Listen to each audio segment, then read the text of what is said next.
सहारनपुर स्थित MP MLA court ने कैराना से समाजवादी पार्टी विधायक नाहिद हसन को सरकारी काम में बाधा डालने, थाने का घेराव करने और तोड़फोड़ करने जैसे आरोपों से बरी कर दिया है। हाईकोर्ट ने इस फैसले में स्पष्ट किया है कि पेश किए गए साक्ष्यों और गवाहों के आलोक में नाहिद हसन के खिलाफ आरोप साबित नहीं हो पाए।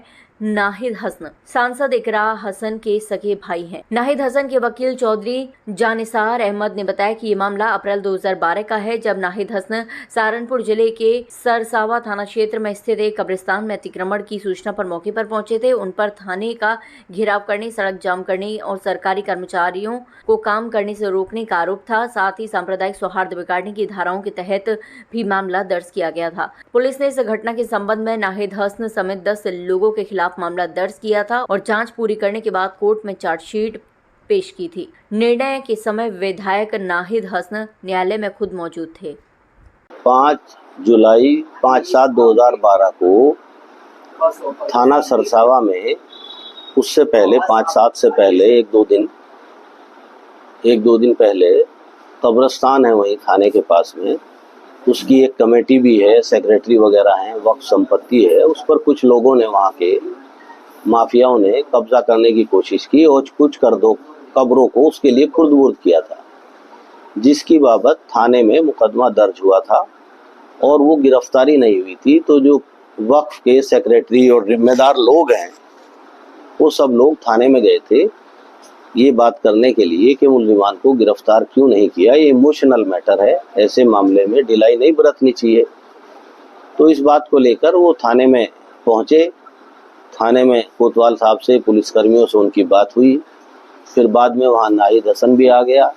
नाहिद हसन ने भी कोतवाल से बात की और कोतवाल साहब से बात करके, पब्लिक से बात करके, उनका बीच बिचाव कर आपस में उनकी तरफ से कोतवाल साहब ने आश्वासन दिया हम जल्दी गिरफ्तार कर लेंगे, और उन्होंने पब्लिक को समझाया और वो चले आए। बाद में शायद अगले ही दिन उनको मुल्जिमान को गिरफ्तार भी कर लिया गया।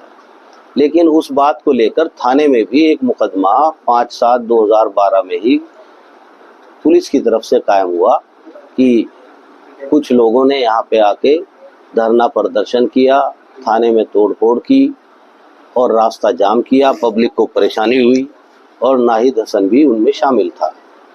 इस बात का एफआईआर दर्ज होने के बाद ट्रायल हुआ, लेकिन इत्तेफाक से पुलिस थाने सरसावा ने और अधिकारियों ने मौके पे आ गए थे, वो सब लोग, एसडीएम भी, सीओ भी, उन लोगों ने प्रेस नोट जारी किया और वो 6/7/12 को अखबार में छपा और फोटो भी छपी जिसमें नाहिद हसन कोतवाल साहब से बात कर रहा था। अब उस प्रेस नोट में भी ऐसी कोई बात नहीं थी कि थाने में कोई तोड़फोड़ हुई, कुर्सी तोड़ी गई या बोर्ड तोड़ा गया, रास्ता जाम किया गया, हंगामा किया गया। फोटो में भी ये लगता है कि आपस में बात हुई बस, और उसका अब तक ट्रायल हुआ। हमने वो अखबार की प्रेस नोट साबित किया और कोतवाल साहब से भी इस प्रेस नोट के बारे में पूछा। उन्होंने भी बताया मेरा ही फोटो है, नाहिद मुझसे बात कर रहा है। वो सारे सवाल जवाब हुए कि कहाँ है पब्लिक का आदमी, किसको दिक्कत हुई, किसकी तोड़फोड़ की, रास्ता जाम करने वाले में किस किस को नुकसान हुआ।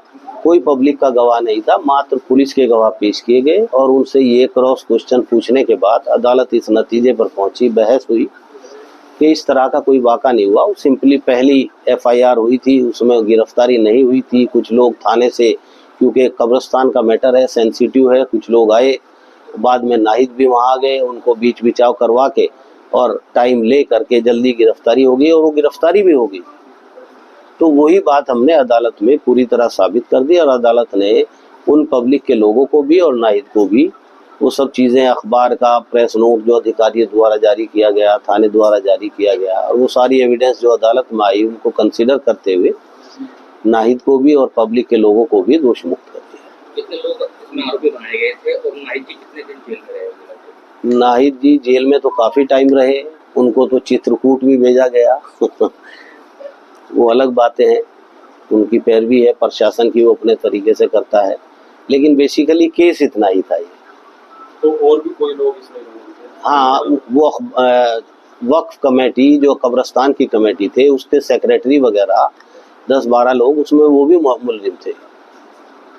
क्या कहेंगे इतने लंबे समय बाद ये फैसला आया है नाहिद हसन को राहत मिलती है, क्योंकि कहीं ना कहीं 2012 का मामला था, 2025 चल रहा है।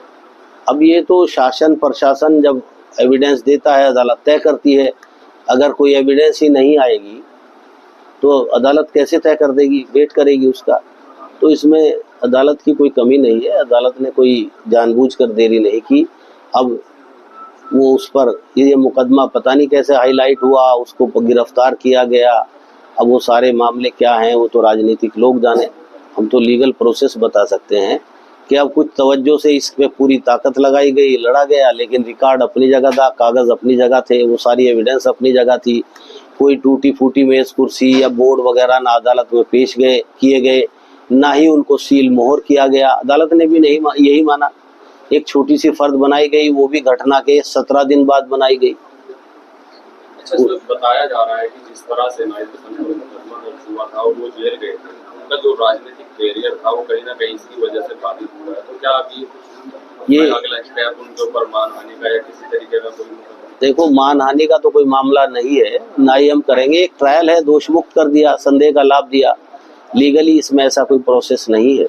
और दूसरी बात, उसके राजनीतिक कैरियर पे क्या असर होगा क्या नहीं होगा वो नाहिद हसन बता सकते हैं। देश दुनिया की बड़ी खबर, हर मुद्दे पर रहेगी पैनी नजर। जनहित से जुड़ी दिखाएंगे आपको हर खबर।